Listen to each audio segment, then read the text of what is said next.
in continuation, ano po sa ating mga napag-usapan regarding God's supply, God provides for our need, yung supply ng Panginoon, hindi yung supply na ina-expect natin, kaya hindi dapat natin gawin kung ano yung ginagawa ni Sarah. When the Lord has promised something, He means what He says. Amen? Yun yung gusto niyang sabihin sa atin. Kung ano yung sinabi ng Panginoon, He means what He says in His Word. When the Lord told Abraham that you will be a father of many nations, the Lord says, I will do it. Okay? Sabi mo sa katabi mo, hindi kailangan ng Diyos, hindi kailangan ng Diyos ang tulong mo. Okay? We are not going to help God with His promise to us. Amen? Huwag niyo pong ma-misinterpret, no? Ibig sabihin dito ibig sabihin ba nun, Pastor, wala lang kaming gagawin? Meron tayong effort na gagawin because we will continue to rely on Him. We will continue to depend in Him. Hindi tayo magdedepend sa ating kakayanan. Kaya pag sinabi ng Panginoon, God will supply all my needs according to His riches and glory, huwag niyong tutulungan si Lord. Okay? Ano ibig sabihin magtutulungan? Chill lang kayo, trabaho lang kayo. Do not worry about things because the Lord doesn't want us to worry because He already told us in His Word that you should not worry because anxiety depletes our energy. Anxiety removes us from the presence of God. Remember that. Anxiety removes you from the joy that God has already placed inside your heart.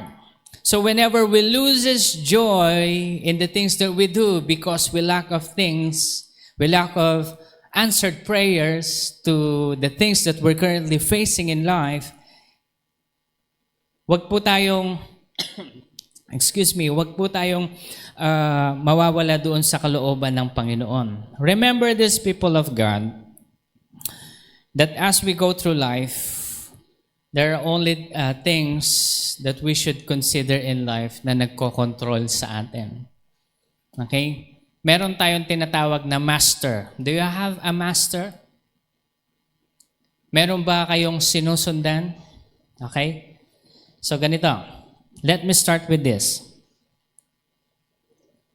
Do not touch, receive, or use any man's money who does not have a relationship with Jesus. Huwag niyong hahawakan ang pera, huwag niyong tatanggapin ang pera, huwag niyong gagamitin ang pera ng kahit sino man na walang relasyon sa Panginoong Jesus.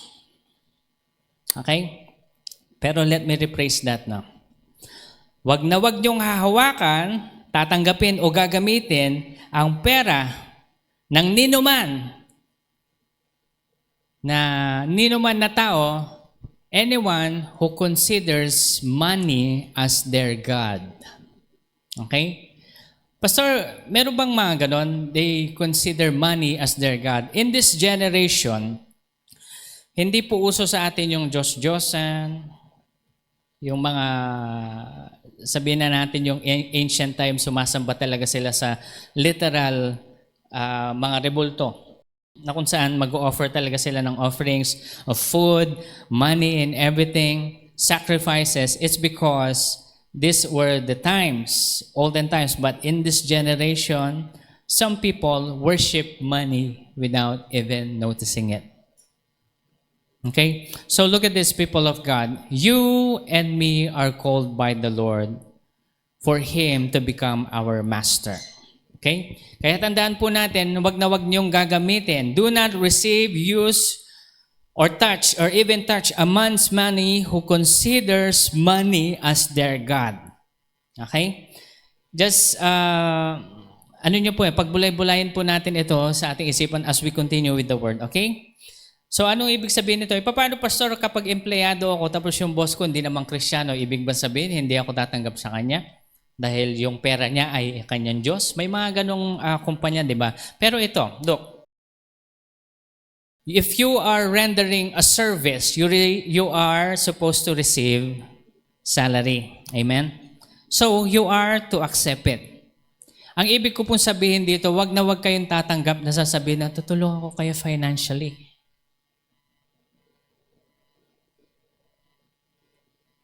Tapos yung taong yon, ang Diyos niya ay pera. Wag na wag niyong tatanggapin yon. Alam niyo kung bakit? That will be a trap. Ito ay trap. Madaming ganyan na experience namin na kunwari tutulong sila, tapos nung tumulong sila, sumbat here, sumbat there. Na akala mo, totoo naman kasi nakasulat naman sa Proverbs, you are under the mercy of your, kung sino man yung nagpautang sa inyo. Kaya huwag na huwag kayong uutang kung ayaw nyo maging mapasa ilalim ng mga taong ganito. Okay? Pero Pastor, kapag nangangailangan kami, paano kapag may emergency? Okay? Ang emergency kasi palagi natin, we always look on other people or what we think we can do. When Sarah realized na matanda na si Abraham at matanda na rin siya, tulungan natin si Lord. Kaya nga nung oras na tinulungan ni Sarah si Lord, ito naman si Abraham, sumigi naman. Okay? Tinulungan si Lord, ano nangyari? Nanganak ng Ishmael. Do not let Ishmael be born because of your frustration. Amen? Wag na wag niyong gagawin. That's why in every action that we do, every decision that you're going to make, you must always, sabihin natin always, consult Jesus. We must consult God. Hindi tayo basta bara-barabay na, sige, tira dito, tira dyan. Ito yung alam natin, gawin na natin. No! Stop. Be at peace. Be inside the presence of God before you decide. Do not decide at the height of your emotion, of the height. Do not decide of the hype of the situation. But be at peace. Ito yung palaging ginagawa ni David. Whenever he is in distress, he calls upon God. Unless the Lord God tells him to go, he will not go. Kaya nga nung nanalangin siya, nung kinuha yung mga asawa ng kanyang mga kawal, kanyang mga guards, kanyang mga soldiers, sabi ng mga soldiers, kung di kami sumama sa inyo, sana naprotektahan namin yung pamilya namin. Lahat kinuha sa kanila eh.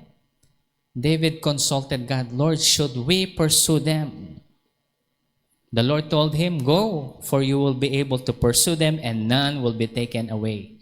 Everything that was stolen will be given back to you. Yun yung promise ni Lord. That's why, look at this, people of God. We consult God first. In everything. Amen? Kaya ito, isang example, ano ho? So yan, kapag ikaw ay, example, someone wants to help you, so-called help you financially, do not just easily receive it. Be full of discernment, because not every opportunity comes from God. 1 John chapter 4, verse 1 hanggang 6 says, test every spirit, whether if it is from God or not. So you must test if a person truly wants to help you or is just deceiving you. May mga ganon. Hindi ko alam, may mga iba-ibang trip yung mga tao eh, no? Kunwari tutulungan ka, pero at the back of their head, they're going to betray you. Okay? Lalo na yung mga nagpe-pretend na kaibigan mo. Kaya ito. Paso paano malalaman kapag yung kausap mo is really with you or is actually betraying you? Okay? Remember this, no? Tingnan niyo ako mabuti. Kapag yung taong yan, halimbawa, they belong into a different group of friends. Tapos, itong taong to, sinasabi yung mga baho ng mga kasama niya sa kabila, sa'yo. Okay? Tandaan niyo mabuti, sisiguraduhin ko sa inyo, yung baho mo, sinasabi rin niya doon sa kabila. Ang tawag dyan sa mga yan, double bladers. Okay? Mga double blade na tao. Ibig sabihin, nakikipag-ano sila sa dalawang side. Akala mo kakampi mo, Pero hindi pala. Kaya nga nung meron kami dati dito na nagko-consult sa school, sinisiraan niyo yung ibang school na itong school na to, may utang na to, itong school na to, ganito, ganyan. Sabi ko, ayoko tong taong to. Sigurado, sinasabi niya rin yung baho natin sa kabila. It's always like that. Okay? Hindi lang naman yan dahil sa na-experience mo yan, na-experience ko, but you must also discern the heart of the people. That's why in this ministry, at least, when the time that God has given me this ministry in leadership, hindi tayo basta-basta nagpapapasok ng kung sino-sino. Mayroong tayong tinatawag na probation. Titingnan muna natin kung okay sila or hindi. Okay? Sometimes iti-test natin yan. We are actually testing people because this is what we need to do para maging maayos yung takbo ng ating ministry. Buksan po natin yung Bible natin sa Matthew chapter 6 verse 24. Matthew chapter 6 verse 24. Lahat po na nandyan na. Magsabi ng amen. Okay? Matthew 6:24 says, "No one can serve two masters, for either he will hate the one and love the other, or he will be devoted to one and despise the other. You cannot serve God and mammon." Mammon means money, possession, fame, status, or whatever is valued more than God. In other translation, you cannot serve God and money. And let's look at Luke chapter 16 verse 13. Magkatabi lang po yan. Okay. Luke chapter 16 verse 13. Sabi niya dito, actually it's the same. Okay? Pero yung translation niya regarding mammon is different. Basahin natin. Sabi niya dito, "No servant can serve two masters, for either he will hate the one and love the other, or he will stand devotedly by the one and despise the other. You cannot serve both God and mammon." That is, yung mammon, ang ibig sabihin nito, that is your earthly possession or anything that you trust and rely on instead of God. Anything that you trust and rely on more than God. Okay? Basahin natin sa Tagalog para mas maintindihan natin. Gusto ko pong namnamin nitong mabuti because God has a message for all of us. "Walang aliping maglilingkod sa dalawang Panginoon o amo, sapagkat kapupuotan niya ang isa ngunit iibigin niya ang isa. O kaya naman magiging tapat siya sa isa ngunit kamumuhian niya ang isa pa. Hindi kayo maaaring maglingkod sa Diyos at sa lapi." In this world, people are motivated by these two alone: God or money. Pastor, hindi ba pwedeng family? No. It is the Lord who spoke in His word. Every person in this world is only motivated by either God or money. Question is, what motivates you to do what you do? Okay? Two masters. Jesus' assessment in this world system is summarized in the statement of Luke chapter 16 verse 13. No one can serve two masters. Okay?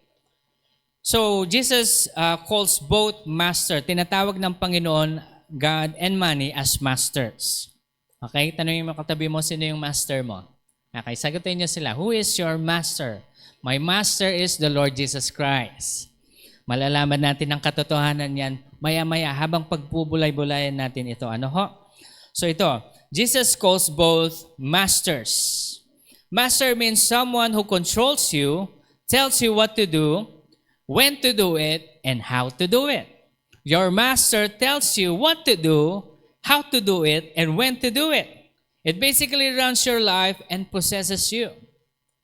So tell me, people of God, what motivates you in this life? What motivates you to go to work? What motivates you to do what you do? Is it God or is it money? Jesus said, for either you will hate the one and love the other, or will be devoted by the one or despise the other. You cannot serve both. Kaya po ito, kapag nakakilala tayo ng ibang mga tao, pwede niyang sabihin kung ano yung kanyang mga ideology, yung kanyang political side, kung ano yung kanyang nilalaman ng puso. We could continually listen to these kinds of people, but you will, one thing that we must know that there, especially kapag hindi po sila naniniwala kay Jesucristo bilang Diyos at tagapagligtas, they are always motivated by this worldly greed.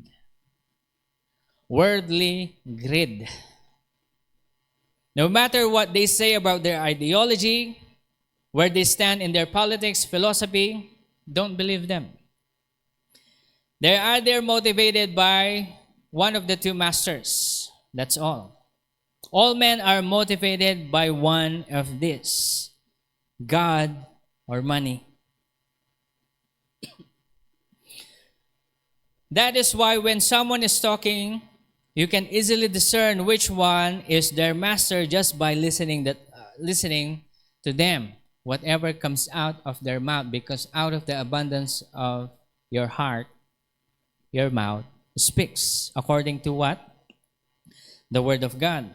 Luke chapter 6 verse 45. Kaya pag tayo ay makikipag-deal sa mga different kinds of people in terms of our work, as an employee, as business owners, o sa mga estudyante bilang estudyante, tas ikaw ay namimili ng mga kaibigan mo, huwag kayo basta-basta makikipag-hang out sa mga taong ganito. Okay? But you see, whenever we deal with different kinds of people, you need to listen what comes out of their mouth. Meron din ako mga nakakilala na gustong-gusto nilang, yung parang tuwang, ramdam mo yung joy nila kapag nagchichismis sila. Nakamit na kayo ng gano'n? Na parang kapag chinichismis nila yung ibang tao, nararamdaman mo yung joy. Sabi ko doon sa nagkukwento, teka. Why are you enjoying? Why are you enjoying talking about somebody else's life? Sabi ko, that's not good. Sabi ko. Tapos, she started to be silent. Sabi ko, hindi maganda yan na pinag-uusapan natin yung ano. We talk about it sometimes because we need to pray for it. Pero we do not enjoy. You don't rejoice over sabihin natin, you do not rejoice over the demise of other people. Hindi ka nagre-rejoice kahit nakaaway mo sila. Okay? Tingnan niyo po ako. Kahit nakaaway mo sila, pag nakita mo silang bumagsak, dapat hindi ka nagre-rejoice. Because the Lord is looking at you. Pastor, bawal? Yes, nakasulat sa Bible yan. Do not rejoice when your enemy falls.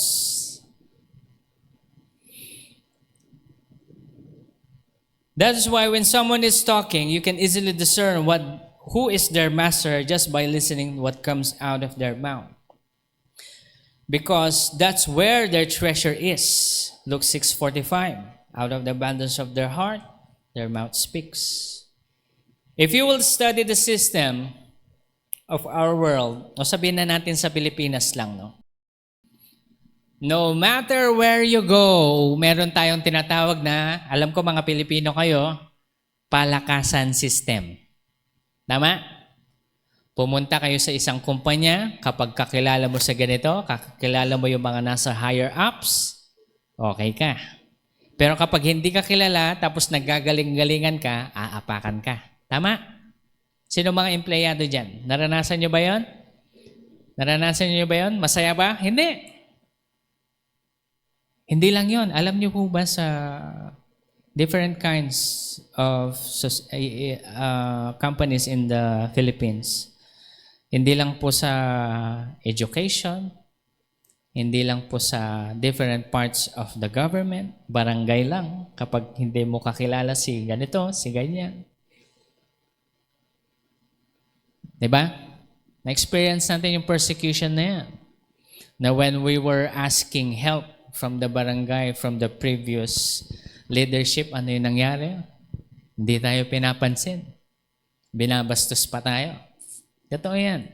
Kaya sabi ko po sa inyo, itong palakasan system na to is a corruption that is inside the heart of people. And when you study all of this system, makikita nyo, everyone is motivated by either God or money.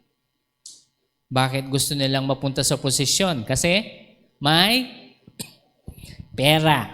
Okay? May pera. Katulad na lang mga ibang nagpe-pretend na maka-Diyos. Yung pala, meron din silang mga ninakaw na pera. Magko-quote pa ng Psalms. Magko-quote pa ng Psalms. Magpe-pray pa. Pero you know what? I-expose ka talaga ni Lord. Sabi ko nga po sa inyo na we should vote for Brother Elisa kasi yung anak niya, kasi pangalan niya, kinalimutan ko na kasi hindi ko na iboboto next. Okay? Who calls themselves Christians pero was actually corrupted in their hearts. Madami magagalit sa akin, but who cares? They are not standing with the Word of God. Kaya nga ngayon, may hirap kang alimbawa, hindi pa Kristiyano isang tao. Ano ka, born again? Katulad ka pala nung senator mo. O, di ba? Patay na. Wala na tayong testimony. Di ba? It's because these so-called Christians did not stand with the true Word of God. It's all because they are motivated by what? Money.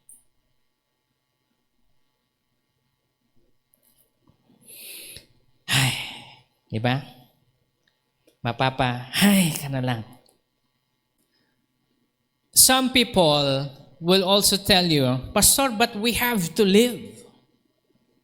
We have to do things in order to bring food on the table. Yung mga tao nagrarason na ito, na I have to live, kailangan kong mabuhay. And I will tell you right now, they are motivated by money, not of need. Not of need. Pastor, nakakailangan nga eh. It is clear, look at this. Anong verse? Kakabasa lang natin kanina. It is clear in Luke chapter 6 verse 13. Ano yung nakasulat doon? You cannot serve God and mammon. Mammon means anything you trust in and rely on instead of God. If you trust your work, if you trust your skill and ability to provide what God has already provided for you, if you trust anything else more than God, then that is your God. Tama po ba? Kapag tayo ay nagre-rely sa 15 and 30 natin, then what happened? If we rely on the things that we receive in our work, it means that it's your God. Sometimes kailangan talagang i-remind tayo ng Panginoon, lalo kayo kumikita ng mga malalaki. Sinong kumikita ng malalaki dyan? Wala nang amen Pastor, sakto lang. Okay. Ay, i-prepare nyo yung sarili nyo. Makinig kayo sa akin. I-prepare nyo yung sarili nyo. Kasi pag lumaki yung sweldo nyo, lalaki din yung ulo nyo kapag hindi nyo iingatan. Okay? Kapag lumaki ang sweldo ninyo, hindi kayo nagre-rely sa Panginoon, lalaki ang ulo nyo. Nangyari sa akin Okay? Sasabihin ko sa inyo, mag-iingat po kayo. Okay? Kaya you always have to give what is due to the Lord, not because God wants your money or needs your money. It's because it is a discipline that we must say, Lord, everything that I own belongs to you. That's why I'm returning what belongs to you. Amen? Ibabalik natin sa Panginoon. Pero sa kanila natin pag-usapan yung tithing. Okay? Sa lahat ng mga nagsasabi na I have to live, kailangan ko mabuhay, kaya gagawin ko lahat para makapag-provide sa table, makapag-provide sa aking pamilya. Gagawin ko lahat. Hindi biblical po yan. Ano ho? It sounds patriotic. It sounds nice. Kasi you're providing for the family that you will do anything. No. If you belong to the Lord right now, God is going to take care of you. God is going to provide for you. Amen? Naniniwala ho ba kayo doon? Iba kasi tayo sa ating mga naniniwala kay Jesus bilang Diyos at tagapagligtas. Iba sa atin eh.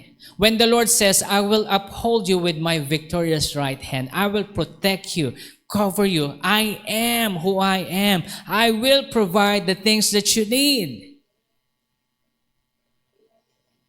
Yes, the Lord will give you a work, but your work should not be your priority. Pastor, paano lalaki ang sweldo ko? Hintayin mo si Lord na i-promote ka. Amen? Huwag ka mag-strive na aakyat, na sasabihin, hindi, kailangan umakyat, kailangan tumaas. No. Ito bigyan ko yung isang example. Binigay ko yung example to kahapon sa prayer meeting. One time, when we have a free time, hindi ko sasabihin kung saan kasi baka hanapin nyo siya, Meron lumapit sa akin, sabi niya sa akin, Pastor, sabi niya, can you pray for me? Yes, I can pray for you. Can you tell me your story? Sabi niya sa akin, tell me your story. Because every night, sabi niya sa akin, I always get bad dreams. I'm always seeing a demon with big horns choking me. And even when I open up my eyes, I see it, sabi niya, and I cannot move. And one of my pastor says that just rebuke it in Jesus' name, but whenever I say in Jesus' name, it doesn't go away. Pastor, can you pray for me so that this demon will not bother me in my sleep? Habang kinikwento niya yung pangyayari, na-discern ko na. Kasi alam niyo po yung demonyo na sinasabi niya, katabi niya pa rin habang kausap niya ako. Nakaganon sa kanya. Alam niyo, yung hawak sa kanya, ganon eh. Upo kami, side by side, nakita ko yung demonyo nakaganon sa kanya. Habang nagsasalita siya, sabi ng demonyo sa akin, He's mine! He's mine! Sabi ko, what? Sabi ko, ano to? Sabi, nakatingin ako sa'yo. Sinasabi niya sa akin, Pastor, why are you looking that way? No, nothing. Don't, hindi ko lang kwento sa kanya. Nothing, sabi ko. Tapos tinanong ko siya, what is your work? Dito na nagkaalaman. Sabi ko sa kanya, I asked him, what is your work? Pastor, I work for the insurance company. Tinanong ko sa second time, diniretso ko na, are you exploiting someone? That is the nature of our work. We do this, we do that. In-explain niya pa sa akin kung paano sila nag-exploit. Sabi ko sa kanya, brother, you need to find a different work. At alam niyo yung sinabi niya sa akin, but Pastor, how will I feed my family? How will I put food on the table? How will I do this? How will I provide? I need to pay this, I need to pay that. At sinabi niya sa akin, lahat ng kailangan niyang bayaran. For short, ang sabi niya, I need to live. Sabi ko sa kanya, so you are living in the expense of other people's demise. It doesn't matter, Pastor, can you pray for me? Sabi ko sa kanya, no, I will not pray for you. I cannot pray for you. Because even if I pray for you, sabi ko sa kanya, nothing will happen.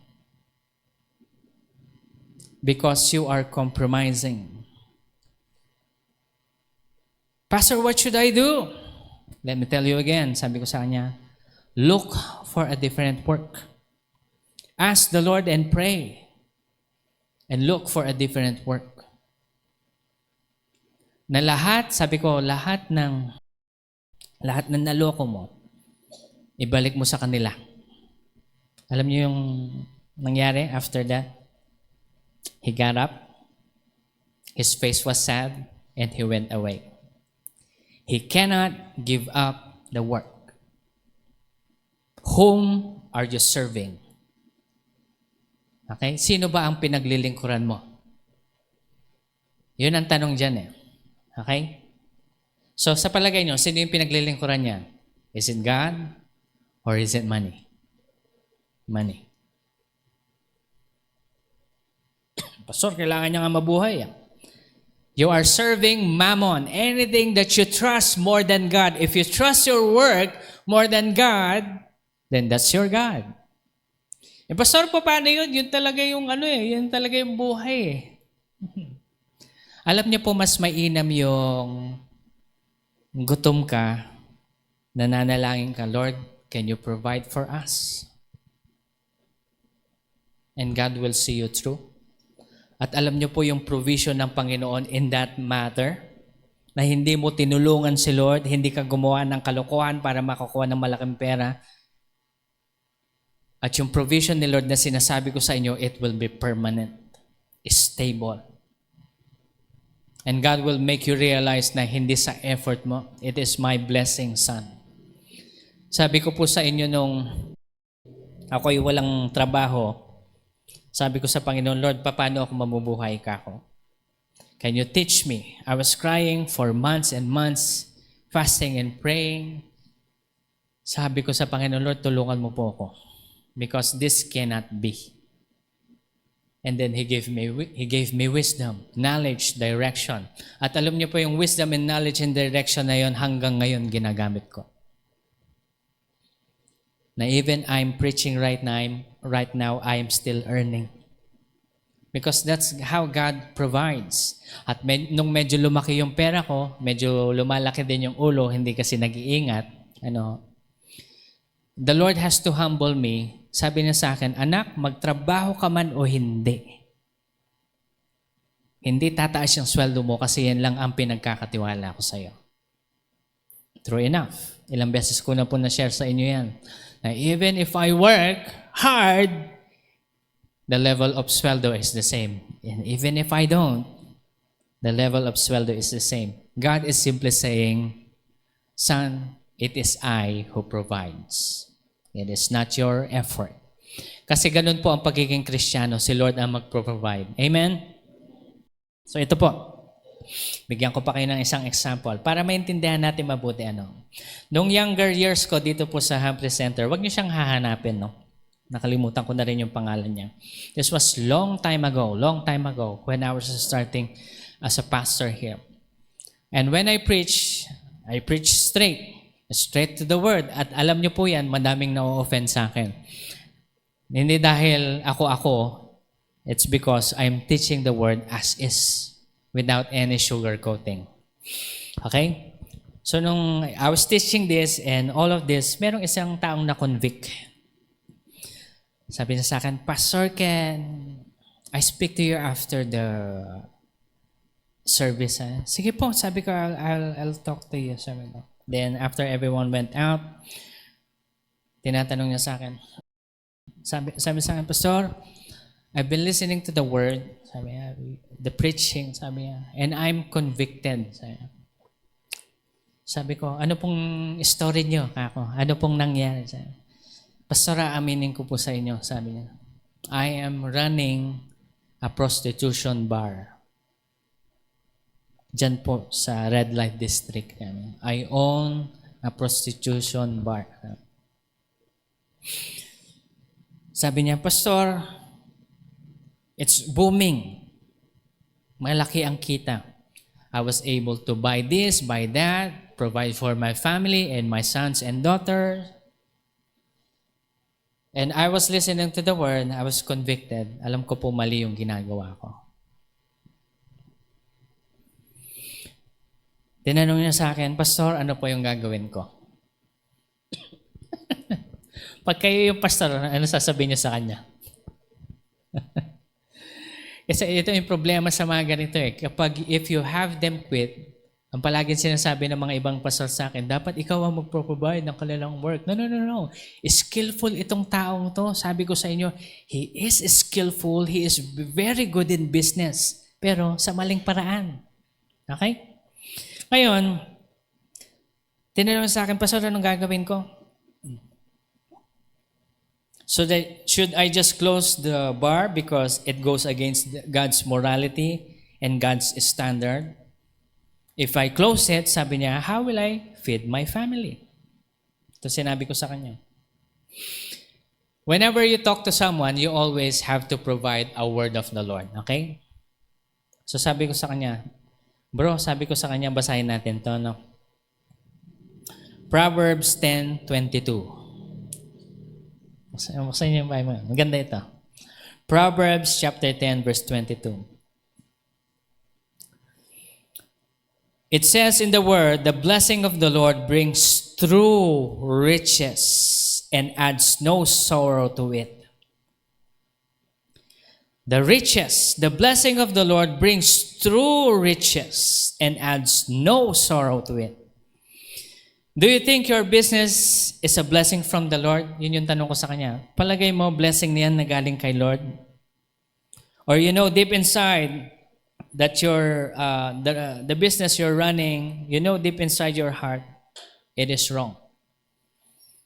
Sabi niya, Pastor, kaya po ako lumapit sa inyo kasi alam ko mali.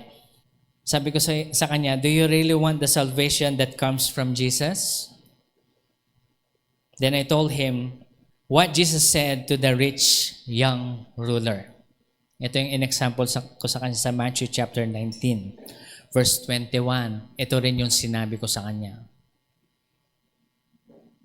Go and sell everything in that business and give it to the poor. Sabi ko sa kanya, bro, you are skillful, sabi ko. You can handle people. You can handle business. Kompleto ka sa mga papers and all. Ibahin mo lang, sabi ko. Hindi, Pastor, kasi yun yung malaki. Pinipilit niya pa rin. Ito pa. Sabi niya, Pastor, malaki naman po yung tithes ko. Sabi ko sarili ko, Lord, tumanggap kami ng tithes na galing saan. Hindi ko alam eh. Hindi ko alam. Sabi ko sa kanya, bro, sabi ko, sa'yo na lang yung tithes. Alam niyo po, pag compromiser ako, malaki talaga yung tithes niya. Hindi po ako malaki yung tithes niya. Sabi ko, bro, sa'yo na lang yung tithes mo. Kasi kahit na ilan beses ka pang mag-tithes, pag yung trabaho mo ay galing sa ganito, walang blessing dyan. Tatapatin kita, sabi ko, ang blessing na nanggagaling sa kaaway, merong panahon na paniningil yan. Tapos imaginein mo lahat ng ito. Kasi bro, sabi ko, you are exploiting young ladies, young girls, for your own gain. Sila ang kawawa, pero ikaw, okay ka. Pero one day, one time, God will require of you. Basahin niyo po yung Amos. Yung buong book ng Amos. Anyone na nag-exploit sa mga mahihirap, anyone na nag-exploit sa mga needy. Kaya yung mga corrupt na official na yan, I'm telling you, may panahon sila. Kaya huwag kayong mababahala. Ito mga nagnanakaw, biruin nyo, tayo pala nagbabayad ng mga ilaw ng mga ibang mayor. Can you just imagine that? We are paying for them. Ano yun, yung electric loss? Ano daw? Consumer loss. Tayo ang loss. Okay. Di ba? Tayo pala nagbabayad.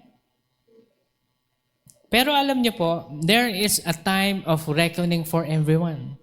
Kaya ako, hindi ako nababahala yung mga ibang kakilala ko. Dapat ito, galit na galit sila. Sabi ko, tol, nagbabasa ka ba ng Bible? Huwag kang mag-alala sa mga yan.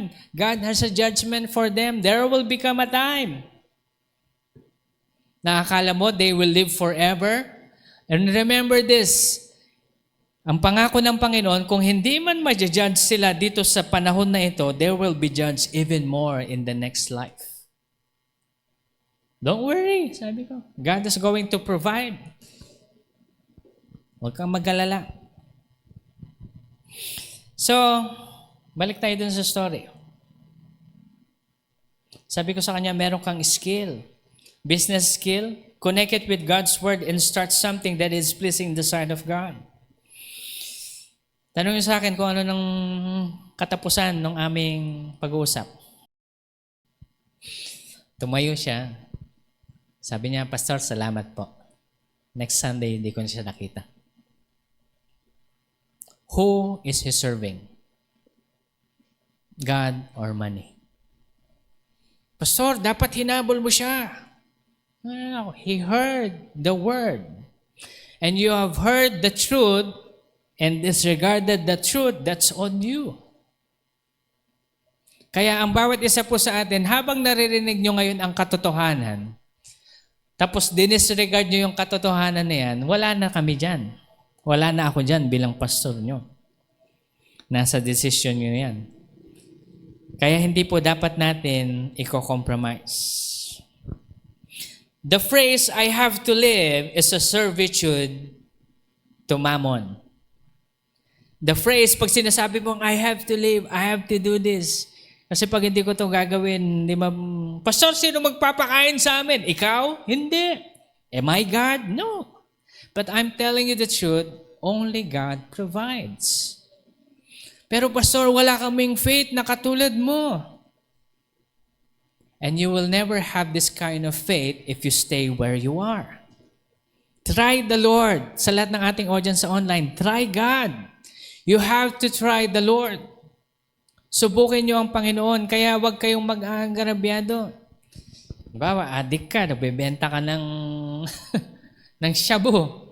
Nagbebenta ka ng mga, ito, usong-uso ito ngayon, kaya madaming nire-raid yung government natin. Yung, alam niyo po yung, huwag kayong bibili sa sa TikTok, sa Shopee o kaya sa Lazada ng, alam niyo yung mga galon-galon na shampoo. Mag-ingat kayo doon, okay? May mga chemical yung mga yan. Hindi pasado yan sa wow, tayo dito? Paldo tayo dito. Akala natin nakapaldo tayo sa isang Be careful. Kasi may kasamang exploitation yan na hindi natin alam. Kasi yung nirate dito somewhere, meron po silang binebentang mga karne na yung karne nila ay kulay itim na. Siyempre, alam ng mga namimili yan. Kaya anong ginagawa nila? Pinipinturahan nila ng something, food grade para maging mapula-pula yung karne. Wow, good luck. Diba? Kaya alam niyo po, wala talagang konsensya yung mga taong nagsisilbi sa pera. Walang konsensya yan. Yung mga nagte-text sa inyo, click this, you win 1 million. Di ba? Ikaw naman na nangangailangan, mag-asa kasi, click na nga natin. Pagbukas mo, lahat ng online bank mo, simot. Kasi virus yun. Alam naman natin yan, pero may mga nabibiktima pa rin eh. Kaya ito po, mag-iingat po tayo. God is not really against money. He is not against money, okay? Do not get me wrong. God is not against money, but He is against you serving money. If your life is about money, you lose it. Ito, Proverbs 23, basahin natin. Proverbs 23, verse 4 hanggang 5. Proverbs 23, verse 4 hanggang 5. Tandaan niyo ito mabuti para tayong mga sanay-sanay na naghahabol sa pera, titigil na tayo. Okay? Sabi mo sa katabi mo, huwag mong habulin yung pera. Okay? Sabi mo sa katabi mo, huwag mong habulin. Sabi mo sa kanya, ikaw ang hahabulin ng pera ngayon. Amen. O gustong-gusto nyo, no? Pag gano'n, no? Pero, merong kondisyon. Pakinggan po natin ito. Sabi niya dito, Proverbs 33, verse 4 hanggang 5, do not worry yourself to gain wealth or money. Cease from your consideration of it. Verse 5, when you set your eyes on it, it is gone. For wealth certainly makes itself wings like an eagle that flies towards the heaven. In Tagalog, huwag mong habulin ang pera. Dahil oras na kapag ikaw ay humabol sa pera, ang pera na yan, magkakaroon yan ng pakpak papunta sa langit. Sige, tanungin ko po kayo, sino ang nasubukan na ng humabol sa pera? Humabol ba kayo sa pera? Ako nasubukan ko. Kasi habang lumalaki sa business ko, sige, trabaho tayo. Double time natin, baka mas lumaki pa yung kita. Alam nyo, makinig kayo mabuti sa akin. Ito ang sabi sa akin ng Panginoon, Son, what are you doing? Lord, double timing. Sabi ko, Lord, para kumita tayo na malaki. Sabi sa akin, Son, stop. Then I stopped for a bit. Sabi ko, Lord, why are you stopping me? Then, you know the story. Subukan mo, anak. Sabi niya sa akin, magtrabaho ka ng buong linggo. Pakasigasigan mo. 7 days, 5 days lang. 5 days, diretso talagang double time ako, even nights, na dapat nagpapahinga ako, ginawa ko. And at the end of the working days, mga Friday, sabi ng Panginoon sa akin, tingnan mo yung kita mo. Lord, ganun pa din. Lord, ganun pa din? Sabi ko, nagpakasigasig naman ako, sabi ko. Try mo next week, wag kang gagalaw, sabi niya sa akin. Nag-relax talaga ako, relax, nood. Nagbasa lang ako ng Bible, nakinig ako ng mga preaching. At sabihin ko sa inyo, nanood ako ng mga movies. Relax. Sabi ko talagang panahon. Tapos 2:00, ang sarap matulog. Sige, tulog ako. Then Friday, sabi sa akin ng Panginoon, Son, open it. Lord, it's the same. Sabi niya sa akin, Son, you see, it is I. It is not you. Then I stopped. Kaya sabi ko sa Panginoon, sige Lord, sabi ko, hindi na ako magpapakasigasig sa ganito. Turuan mo na lang ko kung anong dapat kong gawin. Sabi niya sa akin, anak, ang mali lang yung puso mo. You are trying to run and to seize money.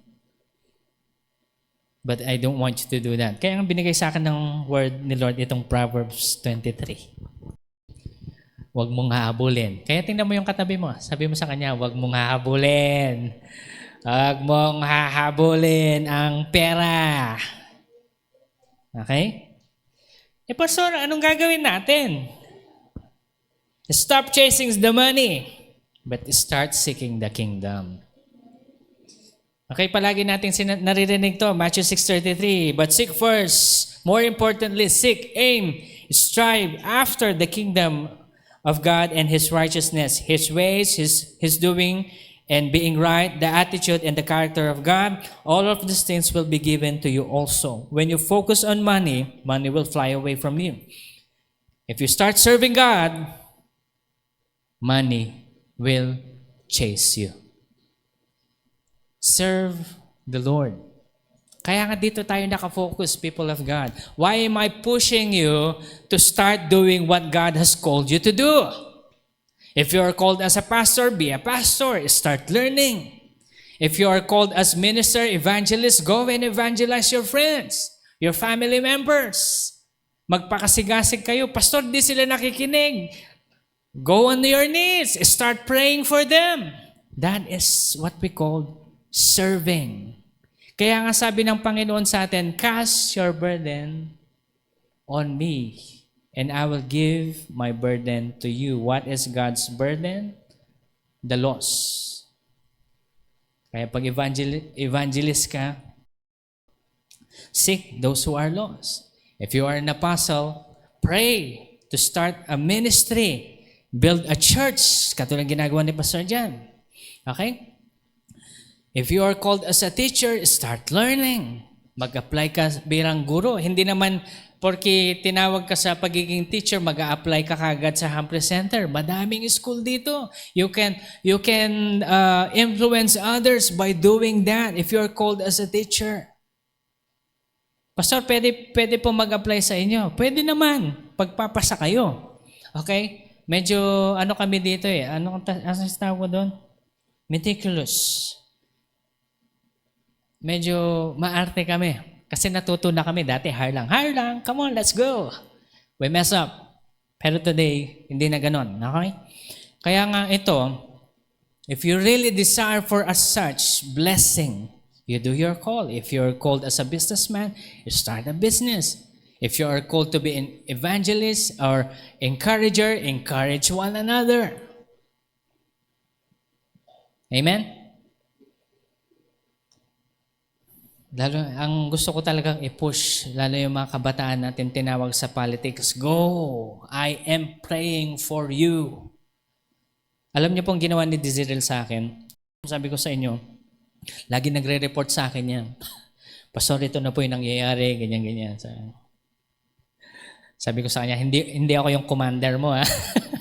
Hindi ako yung commander. Hindi, Pastor, gusto ko lang po kasi pag-pray niyo ako. Sige, pag-pray kita palagi, sabi ko, I'm always praying for you that God is going to direct you. Kaya nung panahon na talagang stress na siya, Pastor, wala na yata talagang chance. Huwag ka mawawala ng pag-asa, sabi ko sa kanya. Diretso mo lang.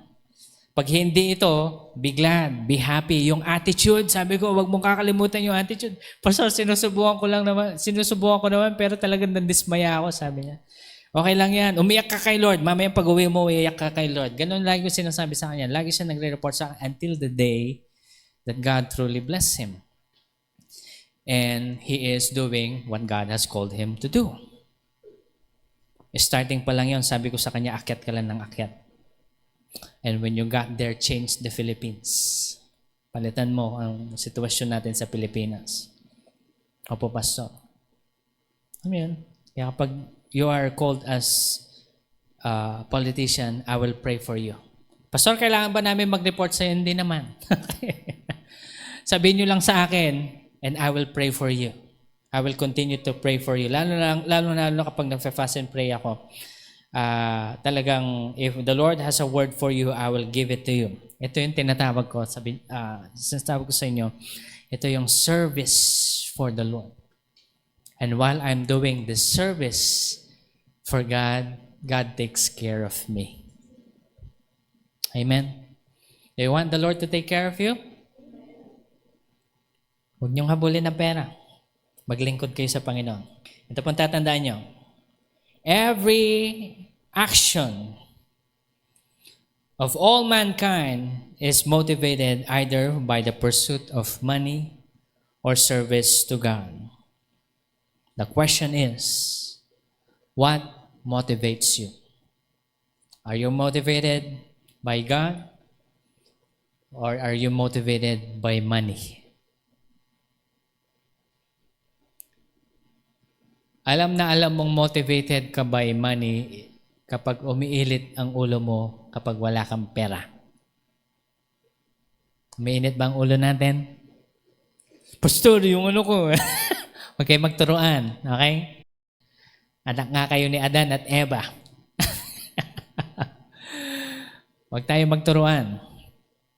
Pastor, minsan kasi talaga sa kailangan, anong gagawin natin kapag ganong sitwasyon? Ano sabi ni Lord? Rejoice. And Pastor, paano ka mag-rejoice? Andyan na nga.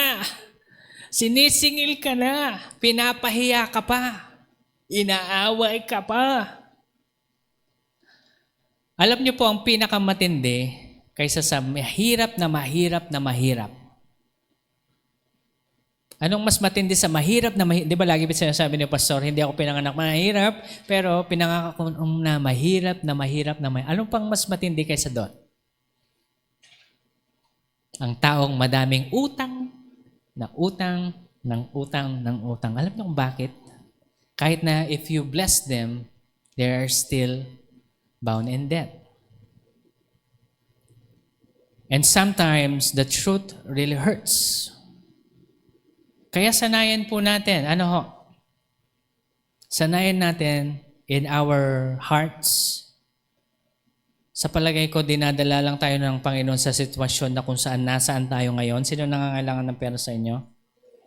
Hindi ako magpo-provide sa inyo, okay? Si Lord, hindi ko kayo pahihiramin. Okay? Dinadala tayo ng Panginoon sa sitwasyon na to kasi He wants us, look at me, to trust Him completely. Sabi mo sa katabi mo, wag mong tulungan si Lord. Do not help Him. Kasi pag tinulungan mo si Lord, baka manganak ka ng Ishmael na magiging problema mo balang araw. Ano yung nangyari kay Sarah? Palayasin mo na ito. Kasi naghahari-harian na siya. Akala niya siya yung pinaka-asawa. Sino may kasalanan noon? Si Sarah. Actually, kasalanan din ni Abraham. Pumayag naman. Kasi akala niya, hindi naman provide si Lord ng anak. Matanda na ako. No. Ito yung maging attitude natin. If God provides, hallelujah. If God doesn't provide, hallelujah. Same attitude. Katulad ni Shadrach, Meshach, and Abednego. If God will save us, hallelujah. If God doesn't save us, we will not bow down to you. We will not bow down to the works of the enemy. But we will continue to rejoice.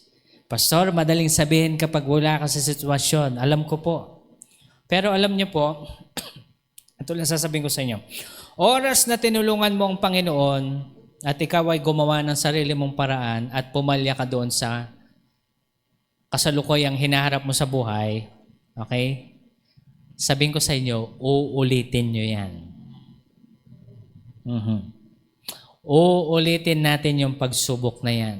Kaya ang gusto lang naman ng Panginoon, Pastor, mapapahiya kami. Mapahiya na kayo. Pastor, kasi nakakahiya. Mapahiya na kayo. Huwag lang kayong gagawa ng hindi na ayon sa kalooban ng Panginoon. Just do it and wait for the Lord. Amen? Come on, let's stand up in the presence of God. Relax lang kayo. Alam ko may pangangailangan tayo. Relax lang.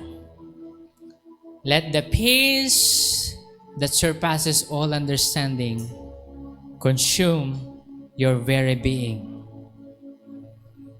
Pastor, sasabihin ng iba, hindi ko alam kung anong gagawin ko sa problemang ito. Alam niyo pong gawin niyo, tularan niyo po ako. Madami kaming kailangan sa school, madaming kaming kailangan sa mga bagay-bagay. To the point na sinabi ko sa Panginoon, Lord, this is beyond our capacity. Remember this, people of God, when you're facing a problem, whether you cause it or God caused it, the Lord already knows hindi mo kaya. Alam ni Lord na hindi mo kaya. Kaya sabi mo sa sarili mo, huwag mong kayanin. Kasi hindi mo nga kaya eh. Kasi pag pinilit mo, mapafrustrate ka lang. Pero alam niyo po yung gagawin natin, ang sabi ng Panginoon sa atin, we run to Him, our strong tower. The righteous runs into Him and they are safe. We need to run back into the presence of God. Kaya alam niyo po ang ginagawa ko kapag nag-frustrate akong ganon. I will just stay in my room, start worshiping the Lord. Kahit na wala akong gana magbasa ng Bible kasi na-depress ako, basa lang, sige, continue lang. Lord, hindi ko maintindihan. Ganun pa ako sa Panginoon. Sometimes sinasabi ko, Lord, habang umiiyak ako, Lord, di ko maintindihan. Pero I keep on reading and reading chapters by every chapters until the presence of the Lord is started to draw near upon me. Ito po yung nangyari tuwing ginagawa ko ito.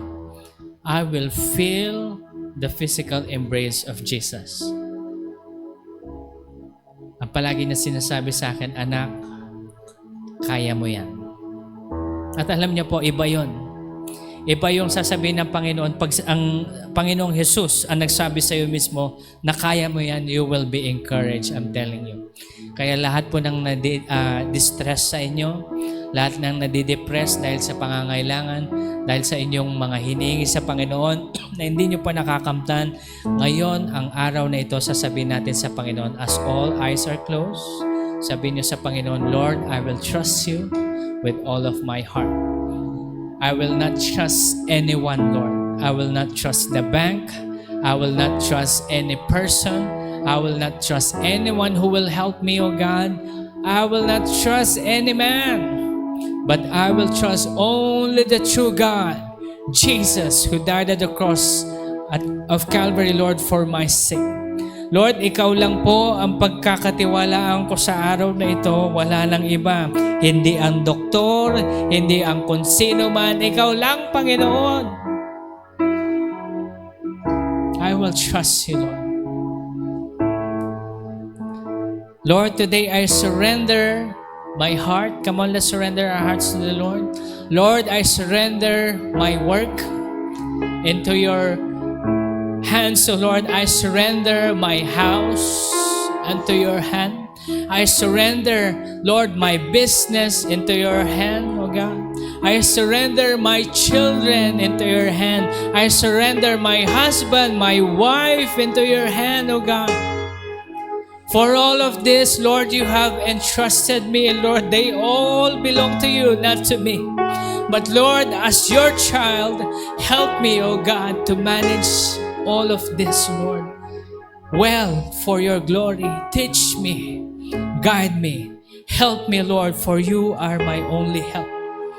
I will lift up my eyes, Lord, unto the hills, from whence my help comes from. My help comes from the Lord who made heaven and the earth. At alam po namin, Panginoon, na hindi mo kami pababayaan. Kaya Lord, Ikaw po ang aming maging tulong. Let your peace be upon our hearts. Come on, let's pray to the Lord. Lahat na nangangailangan, Lord, provide for my needs. Kailangan ko po ng miracle financially. Ikaw po ang mag-provide. Sa mga nagsasabi, Lord, kailangan ko po ng kagalingan. Lord, pagalingin mo po ako, Lord. Wala na pong magawa ang doktor sa akin. Ikaw lang po ang aking tagapagpagaling. Lord, pagalingin mo ko. Sabihin natin yung sinabi ni David, Lord, ano po ang magagawa ng taong may sakit? Papupurihan ka ba ng taong may sakit, Panginoon? Ano pong magagawa ko para sa kaharian mo, Panginoon? Lord, pagalingan mo ko. And be true to the Lord. Tell the Lord, Lord, I will serve you.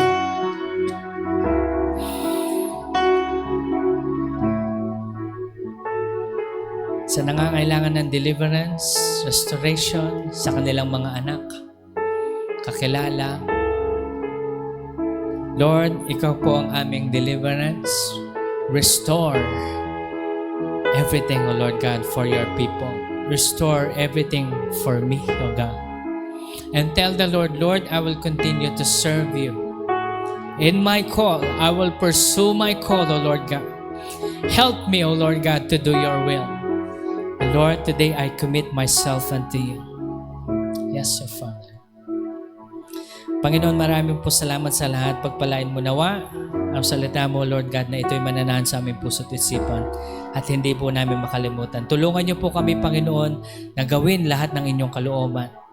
At simula ngayon, at sa mga susunod na panahon, alam po namin sa aming sarili na ikaw po ang aming motivation, hindi po ang pera. Simula sa araw na ito, magre-relax lang kami, Lord. At aasa kami sa inyong biyaya, sa inyong kabutihan, hindi sa gawa ng sarili ng aming kamay, Panginoon. Lord, we thank you, we love you, and we give you our praise. In Jesus' name we pray. Amen and amen. God bless you all po. Magandang umaga po sa bawat isa.